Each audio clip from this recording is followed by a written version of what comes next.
Pour moi, Shanks, avec un seul Kamusari, il est capable de mettre 3 amiraux au sol KO d'un coup. Non, d'un coup.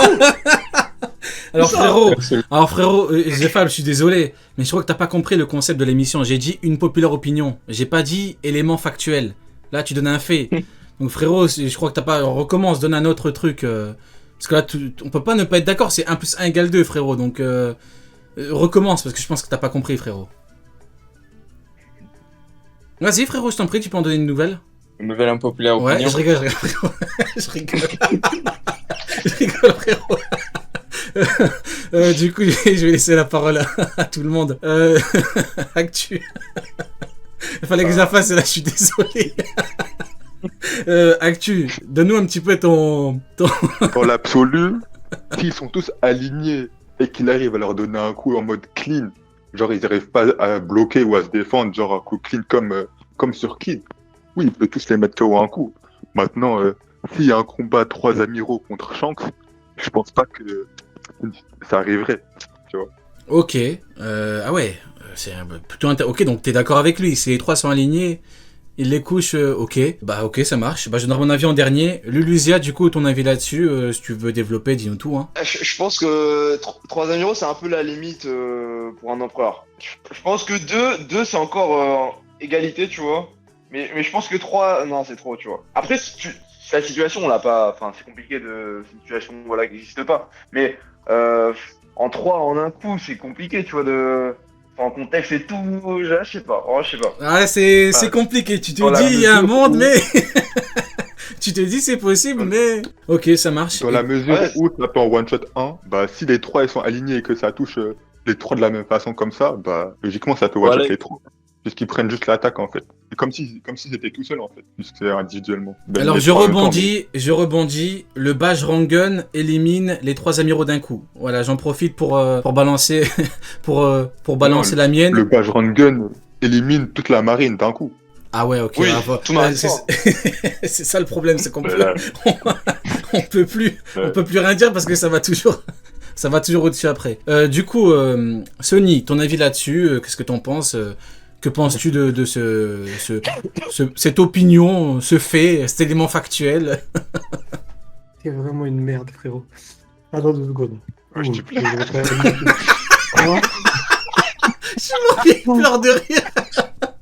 Dis Dis-nous que vous tout. connaissez pas le frérot. Ah, il m'a tué, putain. Ah, Non, c'est une dinguerie. Vas-y frérot, alors avancez. Va falloir que tu nous dises donne ton avis du coup. du coup, non, les frérots, faut pas abuser un peu quand même. Ça a dit, ça a annihilé Marineford, ça a annihilé 3 amiraux d'un seul coup. Shanks, je l'aime bien, il est roux et tout, mais bon. Moi, je pense qu'en 1v1, il peut se prendre 2 amiraux en même temps.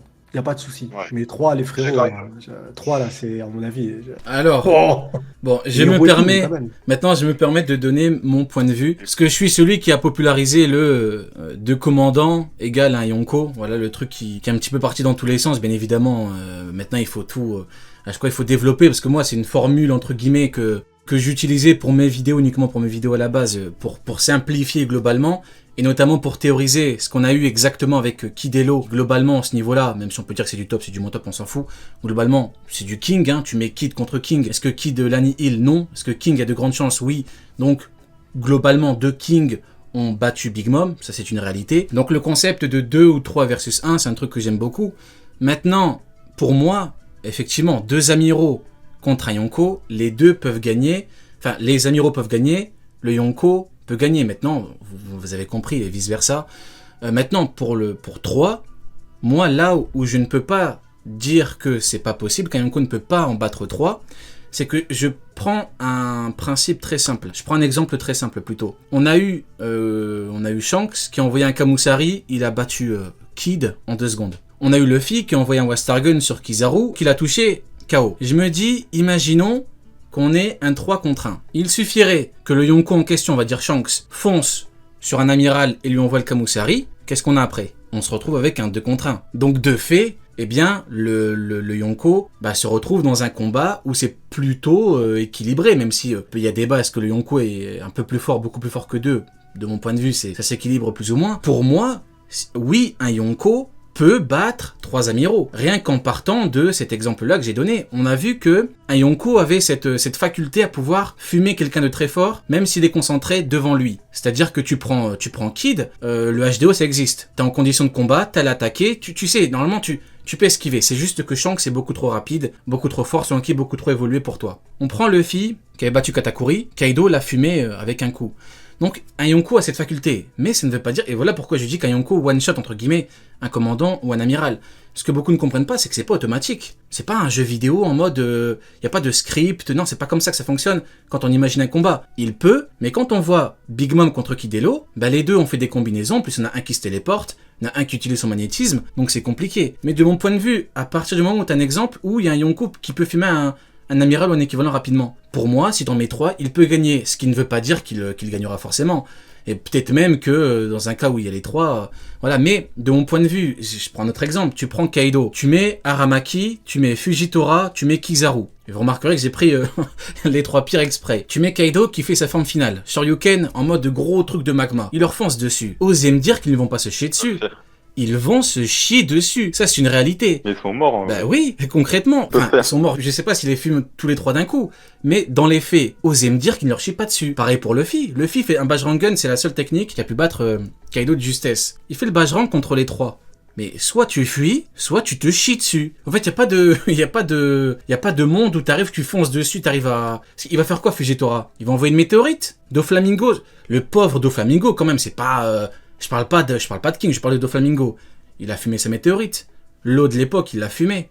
Bon, bah, grosso modo, qu'est-ce qu'il va faire Fujitora contre la technique finale de Kaido, le pauvre? S'il lui fonce dessus, il va retrouver la vue en l'espace d'une seconde, puis après il va mourir. Il va se réveiller, il pourra jouer au Uno avec Garp. Grosso modo, c'est ce que je pense de cet avis-là. Pour moi, oui, c'est possible. Maintenant, de là à dire que le Kamusari peut fumer les 3, je serais un peu plus nuancé. Je te dirais que la technique finale de Shanks, parce que je pense pas que ce soit le Kamusari, hein. Pour moi, le Kamusari est à Shanks, ce que le Ramahake est à Kaido. Tu vois, c'est une technique qui lui a permis de fumer un équivalent, hein, tu vois, Luffy qui a battu Katakuri, tu vois Kid, tu vois, c'est un équivalent. Pour moi, sa technique finale, c'est chaud, tu vois. Moi qui parle de Shanks depuis de très nombreuses années, j'ose même pas imaginer sa technique finale à ce monsieur. Donc oui, j'imagine que sa technique finale, ça doit être chaud, quoi. Ça doit être puissant. En fait, moi, je pars du principe que individuellement, la différence, de niveau, elle est juste, mais vraiment énorme entre Shanks et un amiral, ou entre Shanks et un personnage en général dans One Piece. La différence de niveau, elle est juste trop énorme. Et je dirais que 3, on peut dire que ça suffit pas, mais en fait, quand il y a trop un écart individuel, peu importe le nombre d'amiraux que tu ramènes, je pense pas que ça change grand-chose, en fait. Et c'est là où je voulais en venir avec Shanks. Ouais, je comprends. Je comprends, après... Ça, c'est pour Roger, ça. Ah oui, après pour Roger, on pourrait en parler. On pourrait en parler de Roger. C'est vrai que pour moi, c'est encore un... C'est vrai qu'au niveau anglophone, il y en a beaucoup quand même qui pensent que Shanks c'est le niveau de Roger. Hein. Alors moi, ce que je réponds à ça, c'est les mecs, doucement. Déjà que Shanks essaye de manger à la table de Barbe Blanche Prime, qui combattait Roger malade, puis après, il pourrait essayer de parler avec Roger Prime. Parce que il y a quand même une différence claire et nette. Hein. C'est ce qu'Oda a montré dans le manga. Hein. Quand un mec qui est malade, il crache du sang, il combat Barbe Blanche Prime. Voilà. J'ose même pas imaginer la bête qu'est le Prime. Du coup, tout le monde a donné son avis par rapport à... Attends. Ouais, vas-y. T'as dit que tu sais pas si l'attaque finale de Kaido peut prendre directement les 3 amiraux en même temps. Mais qu'est-ce qu'ils peuvent faire concrètement face à l'attaque finale de Kaido? Ah non, en gros, j'ai dit... Ils peuvent rien faire. Je sais pas. Tu vois, mais grosso modo, j'ai du mal à imaginer les trois réussir à bloquer le coup. Donc soit t'essayes de fuir, soit c'est ce que j'ai dit tout à l'heure, hein, concrètement, soit tu fuis, soit t'essayes d'attaquer mais tu te chies dessus. Mais c'est compliqué à imaginer. Bon, après, on a atteint des proportions tellement énormes. Hein. Tu sais, on a atteint un Bajrangan qui fait la taille du Nil. Tu vois, concrètement, Fujitora, ces météorites, c'est des cailloux à côté. Hein, grosso modo, c'est ça. même pas un caillou, frérot. C'est quoi? C'est de la merde à côté. C'est un grain de sable. Voilà. Un grain de sable. Donc c'est ça le problème, on atteint des proportions tellement gigantesques que, oui, c'est compliqué à imaginer. Je suis d'accord avec toi, hein. Quand tu vois, ouais, effectivement, c'est compliqué. Bah du coup, voilà pour une populaire du frérot. Lulusia, est-ce que t'en as une note pour nous? Ouais, j'en ai encore une. Alors... Pour moi, seulement pour moi, Nujuro est le meilleur sabreur au monde et Mihawk est un fraudeur de titre. Alors, Mihawk, pour moi, il a payé Nujuro pour avoir le titre. Alors, frérot, Mihawk qui squatte des châteaux qui sont même pas à lui, comment tu veux qu'il paye, frérot? Il a pas de sous, le pauvre Mihawk. Attends, c'est... Non, Ouais. frérot, Mais non, t'exagères un petit peu. il a emprunté un crocodile. Ah, peut-être, de ce point de vue-là, si on fait une théorie sur l'origine des fonds, peut-être. Lune populaire est, bon, a l'air plutôt plus drôle qu'autre chose, mais quand tu parles de fraudeur de titres, Sony, en vrai, est-ce que tu as envie d'en parler par rapport à ce que tu avais dit, la différence entre ceux de Marie-Joise et ceux en bas? Comment ça? Quand tu avais dit qu'en gros, Ouais. Nujuro, le titre ne l'impacte pas vu qu'il est pas, il fait pas partie de la plèbe pour lui. Ah, oui, le titre, il est pas touché. Il traite les êtres vivants d'insectes. Il va pas se taper pour un prix que les insectes essaient d'avoir, tu vois. Ça l'intéresse pas du tout. Il y a aucun sens. Donc, de toute façon, actuellement, je suis d'accord sur le fait que ça soit des titres. Ces titres-là, ils ont plus de valeur en tant que tels, vraiment. Si jamais Mais t'es s'ils un en ont membre du déjà fait. Gorosei, oh, toi, tu vas faire caca partout. Il a dit quoi? C'est vrai.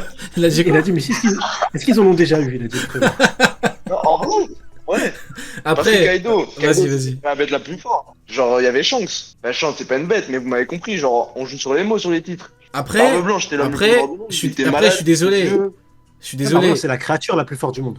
Ouais, pardon. Après, les mecs, Kaido, faut ça pas va. oublier, vu qu'on parle de Ouais, titres, Kaido. n'oublions pas le roman de Ace qui est canon et qui nous explique l'origine des titres. Donc oui, effectivement, Barbe Blanche c'est pour sa vie de pirate, Kaido pour une immortalité apparente, Big Mom pour sa famille. Grosso modo, oui.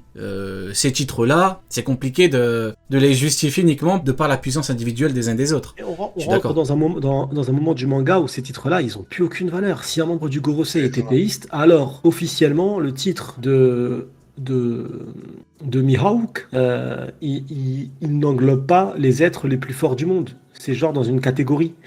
Il joue en départemental, tout seul dans son coin. Donc du coup, forcément, ça n'a plus de valeur, c'est vrai. Si on te dit qu'un membre du Gorosei est un épéiste, comment est-ce qu'on peut se dire à 100% que Mihawk est plus fort que lui? Possible. Il y a un blanc. C'est impossible, un frérot. blanc. C'est théorisé à part dire Messi parce que c'est le plus fort. Ouais, mais c'est le plus fort dans la catégorie des insectes. Lui, il va pas, il s'identifie pas comme tel. Qu'est-ce qui nous dit Mais qu'il est même plus si fort? c'est comme ça, je suis complètement d'accord avec toi. Genre, le mec ne descend même pas sur la Terre Sainte. Enfin, sur la Terre en général. Genre, il est tout le temps sur la Terre Sainte. Il va pas se Il a pas taper le pour temps. un titre. Il va pas se taper pour un titre de la plèbe. Ça marche pas comme ça. Après, Donc, regardons comment, déjà à la base, comment Mihawk a eu son titre. Il aura fallu qu'un monstre marin bouffe le bras de son rival. Donc déjà de base, l'origine du titre, en lui-même, il est frauduleux. Ensuite, on me parle de Zoro, on me dit ouais mais en gros tu ne respectes pas le rêve de Zoro. Alors les mecs, j'ai lu le manga, concrètement, le rêve de Zoro, c'est quand il était enfant, c'est une promesse qu'il a faite à sa meilleure amie. Hein. Le Zoro, grand monsieur que j'ai vu, que je connais, en tant qu'adulte, quand il bat un monstre, donc le second de Kaido, il parle de roi des enfers. Donc, meilleur épéiste au monde, c'est bien, hein, mais grosso modo, il y a une différence. Il y a roi des enfers, c'est pour les vrais monsieur, meilleur épéiste au monde, c'est pour les Shichibukai de merde. Concrètement. Donc moi, c'est mon avis là-dessus. De base, tout ce qui entoure ce titre est frauduleux. Maintenant, vis-à-vis de Vénus, ouais, si demain on nous dit que c'est un épéiste, soit on part du principe que le titre de Mihawk transcende, entre guillemets, le postulat mon de frérot, départ le- vis-à-vis de Marie-Joise, mais bon, je suis pas... Mais, Je suis pas et même, convaincu, quoi. c'est et en vrai, c'est le scénar dont je te parlais. Pour moi, on n'a même pas besoin d'attendre de Marie-Joie pour. À Marineford, son titre, Oda, il a baissé son froc, il a chié dessus. À Marineford, il y a. Oh frérot. Frérot, mais c'est vrai, il y a une scène, mon ref, il y a une scène où t'as Mihawk l'épéiste qui voit Barbe Blanche. Je suis désolé, mais il tient une des lames, quoi qu'on en dise, un des grands sabres, et une des 12 grandes lames. Et c'est la première fois qu'il a l'occasion de l'attaquer. Oh. Comment tu peux te J'irais prétendre même un peu plus loin. Vista, officiellement reconnu comme étant l'un des meilleurs épistes au monde, n'a jamais croisé Mihawk de sa vie.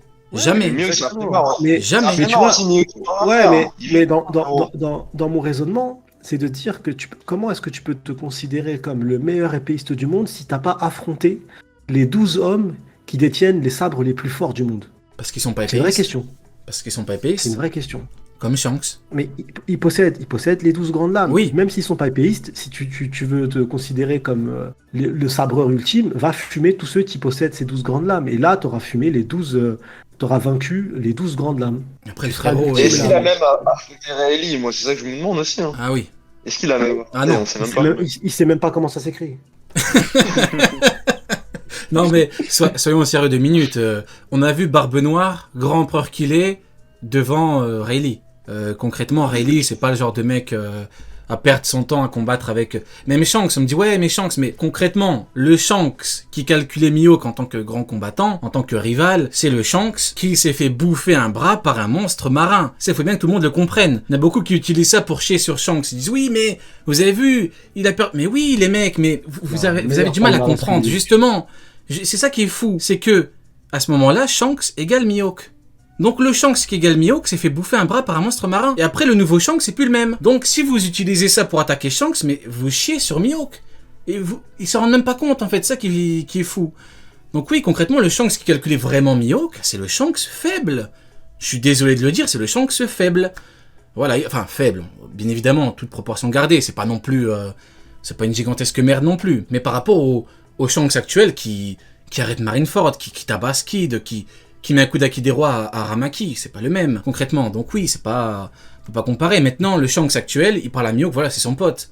Mihawk, il a fait le facteur, il lui a ramené le journal. C'est ça le nouveau Mihawk par rapport à Shanks l'empereur, il lui ramène le journal. C'est différent maintenant, c'est plus la même chose, c'est plus comme avant. Shanks, c'est plus un clown qui ne joue qu'à l'épée.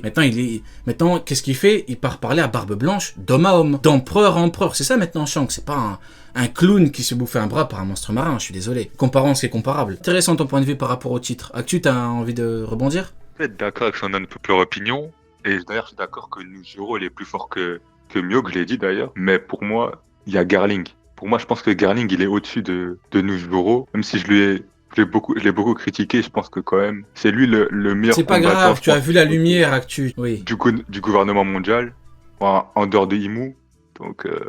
si ça vous va, on enchaîne là-dessus. C'est bon pour vous? C'est bon pour moi. Carré.